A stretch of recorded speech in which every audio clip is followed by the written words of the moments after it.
नमस्कार, माझं नाव प्रगत लोके आणि आज आपण आलो कर्जत मधील एक 7 गुंठ्यामध्ये 4 BHK बंगलो विथ स्विमिंग पूल. आणि आपला जो लिव्हिंग रूम आहे ना, बघा लिव्हिंग रूम डायरेक्ट एक्सेस इकडे स्विमिंग पूलला जातो. इकडे तुम्ही लिव्हिंग रूम मध्ये आला, हा आपला मेन एंट्रन्स आहे आणि हा इकडे आपला किचन आहे आणि हा इकडे मास्टर बेडरूम आहे. आणि या मास्टर बेडरूमला बघा परत एकदा मस्तपैकी स्विमिंग पूलचा एक्सेस आहे. इथे अजून एक बेडरूम आहे आणि हा पण मास्टर बेडरूम आहे.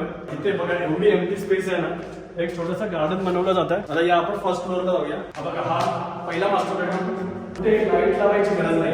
4th बेडरूम, हा पण मास्टर बेडरूम आहे. आणि आता आपण डायरेक्ट जाऊ टेरेस वरती. थोडा भला मोठा आपला प्रशस्त असा हा टेरेस आहे आणि असा मस्तपैकी सह्याद्रीचा आनंद घेऊ शकता. असा हा आपला 7 गुंठे NA प्लॉट मधला 4 BHK बंगलो आहे. NA प्लॉट आहे, 7 गुंठे. सगळ्याचे सगळे बेडरूम, मास्टर बेडरूम आहे, स्विमिंग पूल आहे, एक कम्प्लीट बंगलो मला म्हणता येईल असं. आणि आजूबाजूला स्टाफसाठी पण रूम